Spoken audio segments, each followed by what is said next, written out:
Centuries ago, a toy maker set out to build the perfect puzzle box. A gift that would bring enchantment to all who possessed it. He never dreamed that this simple toy was the key to the gates of hell. Oh my God. Do I look like someone who cares what God thinks? Now, centuries later, a scientist has unlocked its secret. And the battle for the future of mankind is about to be fought across the boundaries of time.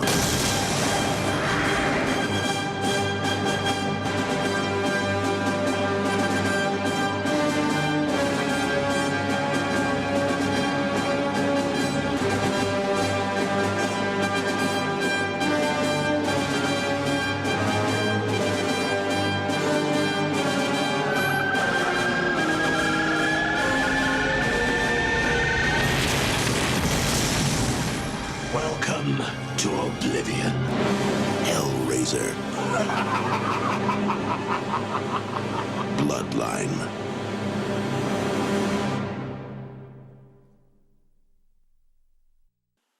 It's more of a history, isn't it, of the actual puzzle. So did you feel you needed to tell the story of that rather than the Cenobites, and where did the idea come from? Well, we'd run out of other stuff to do. No, I'm half kidding, but we genuinely assumed, because you've got to remember, there'd certainly been, I guess, by then, I'd have to check the dates, but I guess there'd been more than 4 Nightmare on Elm Streets and more than 4 Friday the 13th. Probably more than 4 Halloweens by then. Again, I'm not sure exactly, but even though that was starting to happen, it was unlike now, because we're talking 25 years ago for all these things. You didn't assume that you would get more than a couple of sequels out of. I guess the word franchise was definitely being used back then, but the notion of, well, we can milk this fucker for 10 movies really wasn't in the zeitgeist, wasn't in everybody's head.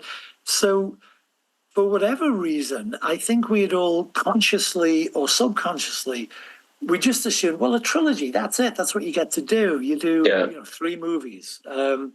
So when Miramax, having distributed Hellraiser 3, Miramax then bought the franchise. Well, that should have been a clue to us, but we're stupid. That should have been a clue that, I guess there's going to be more of them then. They bought the franchise outright from Larry Coppin. They didn't want to just to distribute, they wanted to produce. So then, and that's how our relationship with Harvey Weinstein started, Sean. Oh, right. Yeah, that's a whole other conversation. But what were we saying? It was literally. So because it was Miramax that said, hey, we want to put Clive's name on Hellraiser 3 and paid him to come back for the post-production. So Bloodline, it started so nicely. It became so heartbreaking because it was exactly like Hellbound. It was the same. It was like they wanted to be in business with Clive. They wanted me, because, I'd done 2 of them by then, and they would both, the Hellraiser movies were never big hits the way the Nightmare were, but they were very profitable. They were relatively small budgets, and they got a big return on their investment. So in that sense, they were hit movies for the company that made them. So they wanted me and they wanted Clive. So it was like Hellbound. Clive and I came up with a story, and in fact, actually, to answer specifically your question about the origin of the box, I gave Clive full credit for saying, actually, here's what it was, is because, people are very honest with each other when cameras aren't on.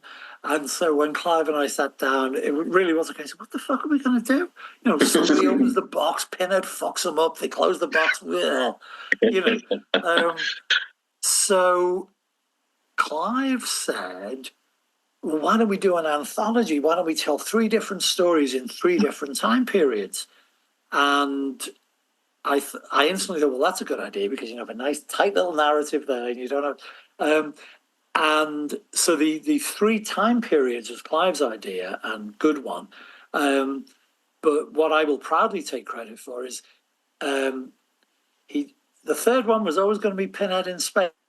So if you like that or loathe it, Clive is the one to point the finger out for the concept of in the future being the 3rd story. But the theory was past, present, and future. You have a story set in the past, a story set in the present, and a story set in the future. Or as I constantly referred to it, to needle him, Pinhead in space. Talk about Pinhead in space today, Clive. Oh, yeah, Pinhead in space. Had any thoughts yet, Clive, on that Pinhead in space thing? So it's past, present, and future. And Clive's first thought for the past was that it would be a Jack the Ripper riff. It would be set in Victorian England, and somehow Jack would have been connected with, which I'm sure we could have done it. In the comic books, I'm sure there have been some Victorian set Hellraiser stories, and I'm sure they work great. So there's certainly nothing wrong with the idea, but I thought, for once in my life, I had a good idea. And I said, if you're going to do the past, present, future, because Clive had in his novella, which began the whole shebang way back, his novella, The Hellbound Heart, he had referred to the original maker. There's no backstory in it, but he'd referred to the original maker of the box as a toy maker called Le Marchand. So I said, well, why Victorian London? Why not pre-revolutionary France with the toy maker? Why don't we start with the toy maker? And it could be his bloodline that goes through, at which point, just like in the movies, Clive said, Bloodline, that's it, that's the title. And I said, oh, I was just saying it. I don't. No, that's the title. Great. So at that point, we thought, we can trace the history of the box, and more specifically, the history of the bloodline of the box's makers, which we thought was pretty good. And we went in. I hadn't written anything yet, but I went in and pitched that idea. I'm sure I went in with some kind of plot, but I was probably making it up on the spot, because I was really trying to sell the idea that it was this thing. And Miramax said, yeah, done, commissioned. Get yourself a manual typewriter. Just kidding. And write it. So it all began so beautifully, and then it so went to hell afterwards. But and again, I'm probably preaching to the choir. If anybody's interested enough to watch this, they probably already know this. The plan was that it would strictly be 18th century France, contemporary America, Pinhead in space. And Miramax had read 5 drafts of the script, and it had never bothered them. Because obviously I invented a new villain. The Princess Angelique was Hell's spokesmodel in the first one. And it had never bothered Miramax through the entire development process, that consequently, because Pinhead doesn't appear until whatever, it would have been 41 minutes into the movie or something. But the reason the finished movie is not a strict chronological telling, but a flashback, flash forward intermixing, is because Miramax freaked out when the movie was finally... Well, they freaked out for lots of reasons. They'd had a terrible relationship with Kevin Yeager, the brilliant special effects guy who'd been brought in to direct. Because as I'm sure your research told you, Sean, it is in fact an Alan Smithy movie. Oh, yes. Look that up, folks, if you don't know what that means. So there were all kinds of reasons that Miramax were unhappy. But one of them was, where the fuck is Pinhead? Which is why they started insisting on the recut to tell it that way. And I will acknowledge that obviously at this stage it was war. Miramax fucking hated us and we fucking hated Miramax, and Kevin took his name off the picture, and I quit halfway through because I was trying to be a good team player and rewriting scenes until about halfway through the shoot when I realized this is shite now. So again, in a beautiful, another throwback to old technology story, I resigned by fax, Sean.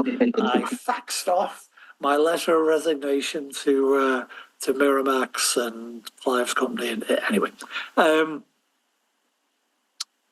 what was it? Oh, I will say this, that, so we were mad at them, they were mad at us, but I'll give them this.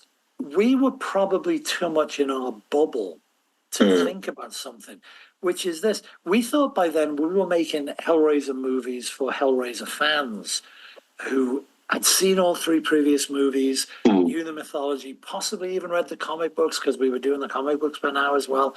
So like a lot of people who get trapped in their own, you see this with rock bands a lot, where it's like, oh, dude, nobody liked you for that shit. You know, it's, and you give us a good tune you did on the first album. So I think what we had lost sight of, and me as much as anybody, I'm not saying I'm less to blame than anybody, what we'd lost sight of was that most people, not all, but most people who go see a horror movie are not hardcore fans of that particular franchise. Yeah. They're teenagers on dates. Yeah. So they see a poster, and of course it's got Pinhead's face on. They might have seen another Hellraiser movie. They might not, but they will have seen that face before, and they thought, oh yeah, the Pinhead guy, yeah, the pin face. Let's go see that. And then suddenly we expect them to sit through 41 minutes of pre-revolutionary France with powder. I mean, obviously unpleasant shit happens, but powdered wigs and fancy dialogue and whatever. And so it wasn't just Miramax pulling that notion out of their ass. I'm sure, although I wasn't privy to it, there were probably lots of focus group and test screening cards that said, dude, where's the guy with the pins? What the fuck is this? So I think they probably had a point. I think we probably had lost sight of who you're making the movie for.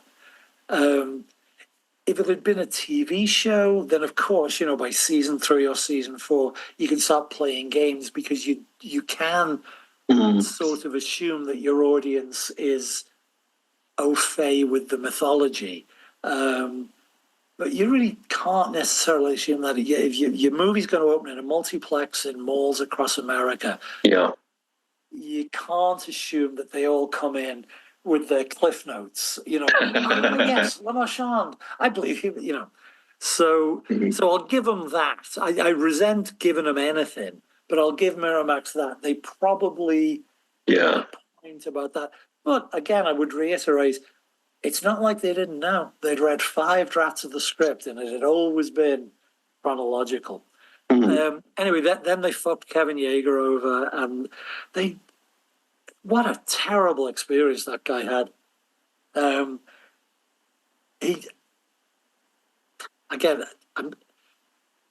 only reason I don't like telling this story is it flatters me.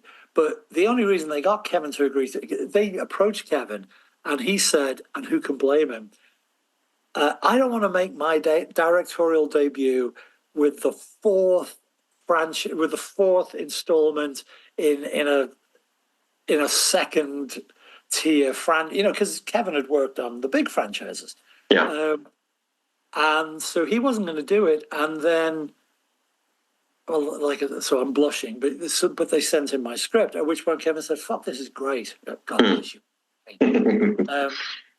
And he's always been really gracious about that, and I really do appreciate it over the years, because he has terrible things to say about the production and about Miramax, of course. But he's always very kind and always says, you know, I wanted to do it because I love the script, which is great. But it just, I don't know what was going on with Miramax. They launched the horror label, their in-house label Dimension, I think with Hellraiser 3. I think we were the first movie to get that label, but it might have been Children of the Corn 3, I don't know. But whether it was a Dimension problem or a Miramax in general problem, they were just cutting Kevin's legs out from under him. I'd say from the get-go, but from before the get-go, long before the cameras rolled, he was suddenly being told, no, you can't shoot there. No, that, we know we budgeted for a 5-day shoot and that sequence is going to be a 3. All the ways you can, like, death of a thousand cuts, chip away at it. And then when the movie itself was, well, as I say, I quit halfway through production because they kept asking me to rewrite scenes that was like, well, now we don't know why any of this happens. But, you know, Kev soldiered on, and he did complete the production of the movie. But there were a whole lot of not yet filmed effect scenes and a couple of complete sequences. So it was all nice.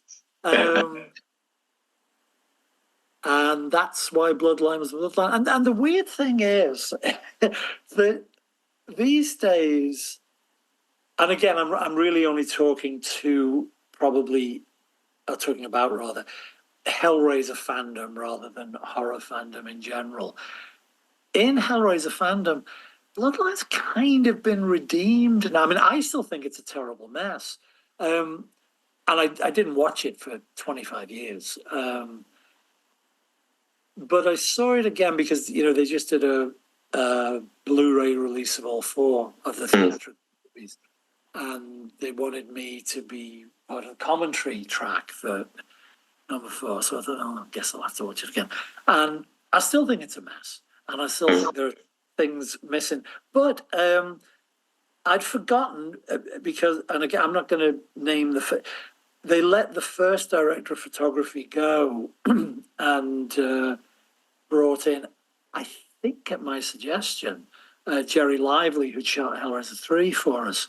And I'd forgotten how fucking beautiful Jerry lit the 18th century stuff and a lot of the space station stuff. So there is certainly, you know, because a film is more than, you know, some of its parts, yeah, right. So it's weirdly a good-looking movie. It's beautifully lit by Jerry. The score by Dan Licht, who again we lost, way too young age. The score is good. Nice central performances. Weirdly, for a movie that people don't like, it includes one of everybody's favorite Pinhead lines comes from 4, which is when, and again, you know, I can brag about writing it, but the point is, if an actor doesn't deliver those lines right, they just sound laughable. So full credit to Doug. But that's the movie that includes Doug saying, do I look like someone who cares what God thinks? And I've seen that on T-shirts, Sean. So it's very thrilling to a writer. That one and Your Suffering Will Be Legendary Even in Hell. Those are the 2 I see most often on T-shirts. And again, it's, you know, I've been very lucky with my monsters. Doug in the 3 Hellraisers I wrote, Devoff in Wishmaster, because if you write, if you write that sort of piss elegant, theatrical, over the top dialogue, you've got to have a guy who can commit and deliver it with the suitable oomph it needs. And both Doug and Andy were great at doing that.